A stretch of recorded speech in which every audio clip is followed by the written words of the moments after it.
ৰঙানদী সমষ্টিত পঞ্চায়ত নিৰ্বাচনী প্ৰচাৰত হাই প্ৰফাইল নেতাৰ প্ৰচাৰ অভিযান তুংগত।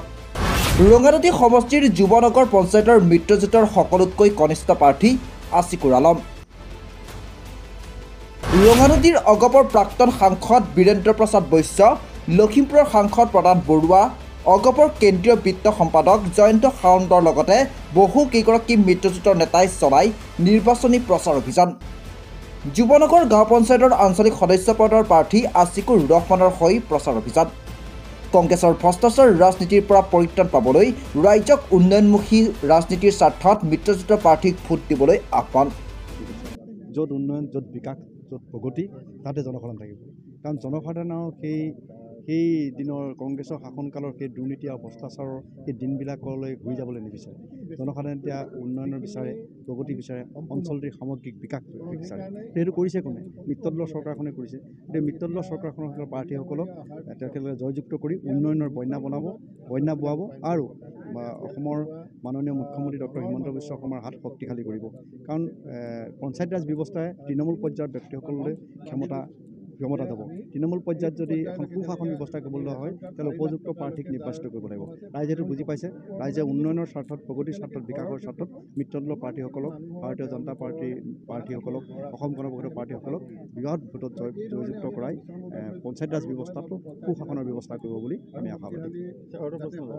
কংগ্ৰেছৰ শাসনকালত পঞ্চায়ত ৰাজ ব্যৱস্থাত কি হৈছিলে? ক্ষমতাৰ ডিচেণ্ট্ৰেলাইজেশ্যনৰ নামত, ক্ষমতাৰ বিকেন্দ্ৰীকৰণৰ নামত দুৰ্নীতি আৰু ভ্ৰষ্টাচাৰৰ বিকেন্দ্ৰীকৰণ হৈছিলে। গাঁৱে গাঁৱে দুৰ্নীতি, গাঁৱে গাঁৱে ভ্ৰষ্টাচাৰ। যেতিয়াৰ পৰা ভাৰতবৰ্ষত আমাৰ ভাৰতৰ প্ৰধানমন্ত্ৰী নৰেন্দ্ৰ মোদীৰ নেতৃত্বত NDA গভৰ্ণমেণ্ট হ'ল, তেতিয়া অসমত মিত্ৰদলৰ চৰকাৰ হ'ল। তাৰপিছতে গাঁৱে ভূঞে, চহৰে নগৰে কেৱল উন্নয়ন আৰু বিকাশৰ যাত্ৰা অব্যাহত আছে, অনিৰুদ্ধ যাত্ৰা অব্যাহত আছে।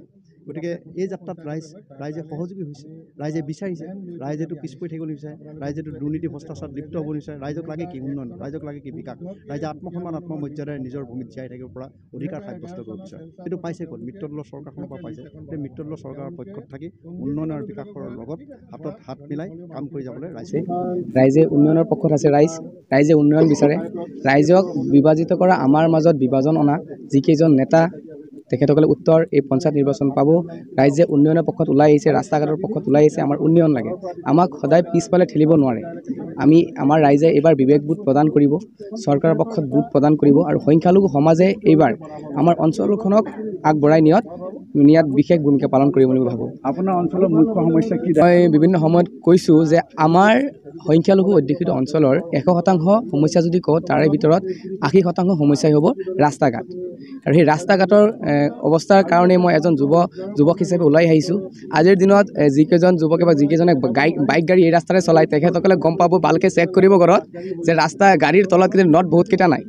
ভালকৈ এবাৰ চাব যে নট নাই কিন্তু আমাৰ দেই। যি ৰাস্তা ঘাট আমাৰ, সেই ৰাস্তা ঘাটৰ যিজন প্ৰাৰ্থীয়ে, ৰাইজে ভাবে যিজন প্ৰাৰ্থীয়ে ৰাস্তা ঘাটৰ উন্নয়নৰ স্বাৰ্থত আপোনালোকৰ ভোট বিচাৰিব, তেনে এজন প্ৰাৰ্থী আপোনালোকে অহা 2 তাৰিখে নিৰ্বাচিত কৰিব বুলি মই ৰাইজে ভাবোঁ। কিন্তু ৰাইজ সজাগ হৈছে। আপুনি কৈ ইতিমধ্যে আমাৰ লোকসভাৰ সাংসদ মহোদয়ে কৈছে, আৰু ইতিমধ্যে আমাৰ আধাহিৰা মুখ্য 2খন ৰাস্তাৰ হৈছে, আপোনালোকে গম পাইছে। আৰু হয়তো জুন মাহৰ ভিতৰত আমাৰ এই 2খন ৰাস্তাৰ কাম সম্পূৰ্ণ হ'ব। মই ৰাইজক প্ৰতিশ্ৰুতি নহয়, প্ৰতিজ্ঞাবদ্ধ মই এই 2খন ৰাস্তা হ'বই। আৰু বাকী যিবিলাক ৰাস্তা আছে সেইবিলাক ৰাস্তাও অতি শীঘ্ৰে মই পঞ্চায়তৰ পৰাই হওক বা আমাৰ সাংসদ মহোদয় আছে, চৰকাৰৰ পৰা যিকোনো প্ৰকাৰে মই আনিবলৈ চেষ্টা কৰিম। আঞ্চলিক সদস্য পদত মোক মিত্ৰজোঁটে প্ৰাৰ্থিত্ব প্ৰদান কৰিছে।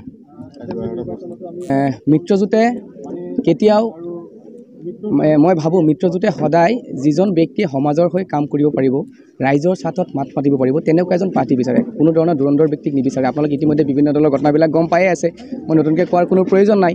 কনিষ্ঠতম প্ৰাৰ্থী হিচাপে মোক যদি দলে প্ৰাৰ্থিত্ব প্ৰদান কৰিছে, মই ভাবোঁ মই মোৰ সমাজখনক আগবঢ়াই লৈ যোৱাৰ ক্ষেত্ৰত মই ভূমিকা গ্ৰহণ কৰিম। লগতে